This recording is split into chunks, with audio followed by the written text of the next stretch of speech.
Ready start. Sardar Vallabh भाई पटेल ने आज़ादी के बाद भारत को एक साथ लाने और एकजुट करने में उल्लेखनीय योगदान दिया। उनकी स्पष्ट दृष्टि और विलक्षण नेतृत्व ने देश के विभिन्न क्षेत्रों का विलय कर आधुनिक और अखंड भारत का निर्माण करने में महत्वपूर्ण भूमिका निभाई। इससे उन्हें आधुनिक भारत का लौह पुरुष और राजनेता प्रशासक विशेषण मिले। हालांकि लोग अक्सर उनकी तुलना जर्मनी को एकजुट करने वाले नेता बिस्मार्क से करते हैं, लेकिन पटेल का दृष्टिकोण बहुत अलग था। अहंकारी और ताकतवर नेता के रूप में देखे जाने वाले बिस्मार्क के विपरीत पटेल अपनी विनम्रता, दूसरों को राजी करने की क्षमता और लोकतंत्र के प्रति समर्पण के लिए जाने जाते थे। अपने दृढ़ निश्चय और राजनीतिक कौशल से उन्होंने रियासतों को उनके शासकों को हटाए बिना भारतीय उपनिवेश से जोड़ा। हालांकि कुछ मुद्दों पर जवाहरलाल नेहरू से उनकी असहमति थी, फिर भी नेहरू ने पटेल को नए भारत के निर्माण और मजबूती के लिए जिम्मेदार व्यक्ति के रूप में मान्यता दी। लॉर्ड माउंटबेटन ने भी पटेल की भूमिका की प्रशंसा की और इस बात पर प्रकाश डाला कि भारतीय प्रभुत्व के तहत राज्यों का एकीकरण सरकार के सबसे महत्वपूर्ण कार्यों में से एक था और इस संबंध में किसी भी विफलता के गंभीर परिणाम हो सकते थे। स्वतंत्रता पूर्व का भारत और एकीकरण की अनिवार्यता। भारतीय स्वतंत्रता के समय 17 ब्रिटिश प्रांत ब्रिटिश सरकार द्वारा प्रशासित थे, जिसमें एक जटिल प्रशासनिक संरचना के माध्यम से उनके सीधे नियंत्रण में क्षेत्र शामिल थे। शेष 40% भारतीय क्षेत्र, जहां 1/4 भारतीय आबादी रहती थी, उसे प्रिंसली स्टेट्स कहा जाता था। इन रियासतों पर भारतीय नरेशों का शासन था, जिन पर ब्रिटिश अधिकारियों की अलग अलग अप्रत्यक्ष निगरानी थी।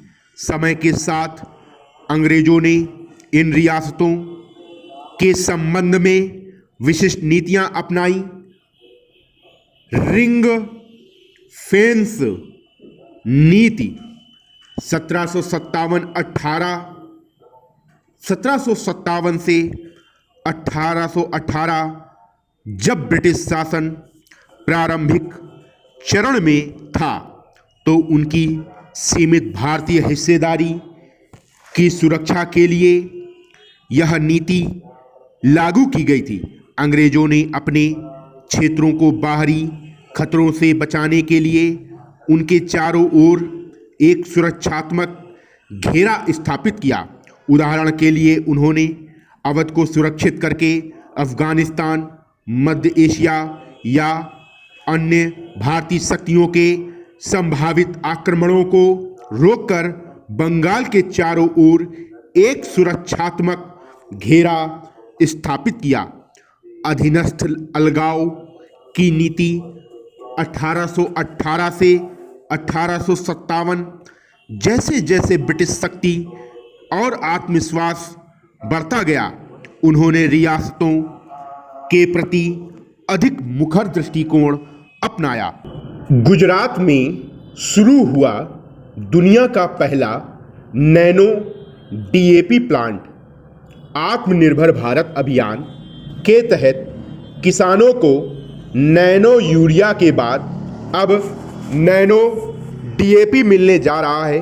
दुनिया में लिक्विड डीएपी का पहला प्लांट गुजरात के कलोल में लगाया गया, जिसका उद्घाटन मंगलवार को केंद्रीय गृह एवं सहकारिता मंत्री अमित शाह ने किया। इस प्लांट से 500 ml वाली 2 लाख बोतलों का प्रतिदिन होगा उत्पादन। प्रत्येक बोतल 45 किलो के बैग के बराबर होगी। एक बोतल की कीमत 600 रुपये होगी। इस मौके पर शाह ने कहा कि इफ्को ने लैब टू लैंड दृष्टिकोण के तहत वैज्ञानिक अनुसंधान को खेतों तक पहुंचाने का बड़ा काम किया है। अभी देश में 384 लाख टन उर्वरक का उत्पादन होता है। इसमें सहकारी समितियां लगभग 132 लाख टन उत्पादन करती हैं।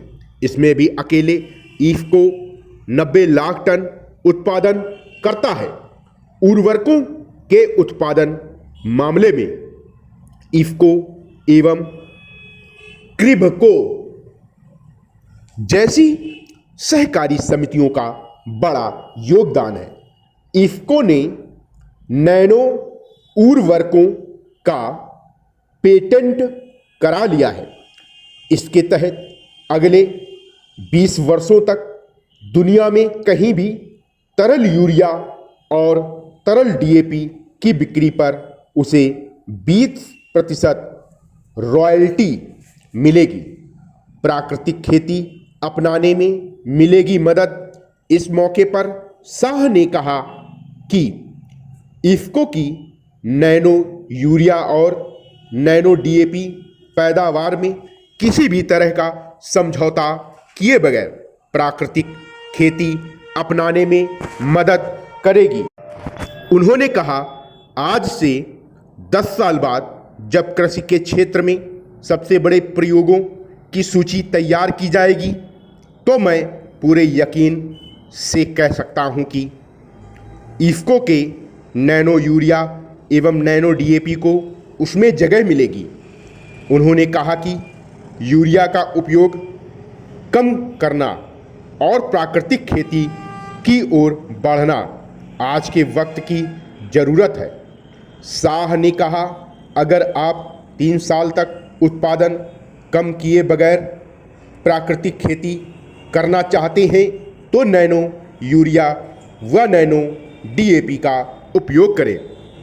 17 करोड़ नैनो यूरिया बोतल का खड़ा हो चुका ढांचा प्रधानमंत्री नरेंद्र मोदी ने पहली बार 24 फरवरी 2021 को नैनो यूरिया को मंजूरी दी थी। लगभग 2.5 वर्ष के भीतर ही देश में 17 करोड़ नैनो यूरिया बोतल बनाने का ढांचा खड़ा हो गया है।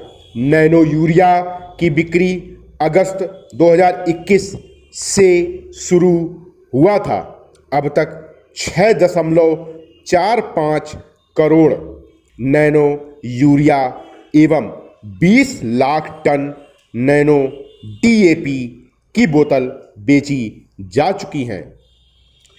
केंद्रीय गृह एवं सहकारिता मंत्री अमित शाह ने कलोल प्लांट का किया उद्घाटन।